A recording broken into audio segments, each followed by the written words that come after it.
জনসাধারণের জন্য সাপ সম্পর্কে কিছু তথ্য ও উপদেশ। আপনাকে সাপে দংশন করলে কি করবেন? প্রথমত ভয় পাবেন না। বেশিরভাগ সাপ অবিষধর হয়। সাপে দংশিত অঙ্গ যেমন হাত কিংবা পা বিশ্রামে রাখুন। পায়ে দংশন করলে না হেঁটে বসে পড়ুন। হাতে দংশন করলে হাত নাড়াচাড়া করবেন না।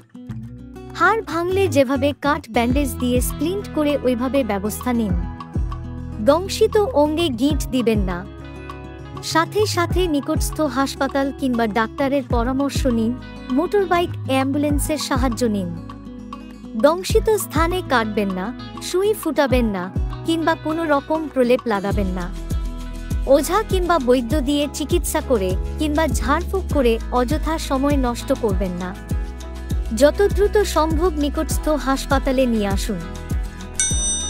জেনে রাখুন সাপের দংশন কিভাবে এড়ানো যায়।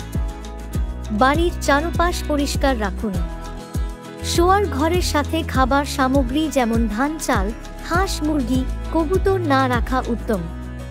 খাটের উপর মশারি ব্যবহার করে ঘুমাবেন, ঘরের মেঝেতে ঘুমাবেন না।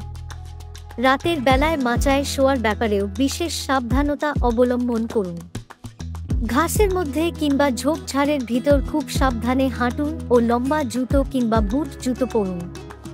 রাতে বের হলে আলো, লাঠি সহ বিশেষ সাবধানতা অবলম্বন করুন।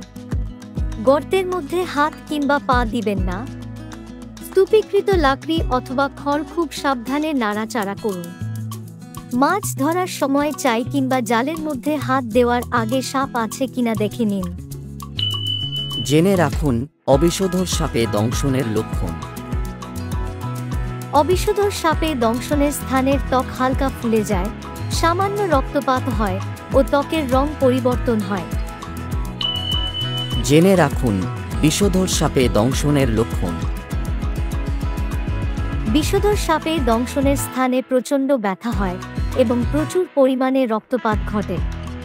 একই সাথে শরীর অতিরিক্ত ঘামায়, শ্বাসকষ্ট হয়, মাথা ঘোরে, প্রচণ্ড মাথা ব্যথা হয়, বমি বমি ভাব এবং বমি হয়।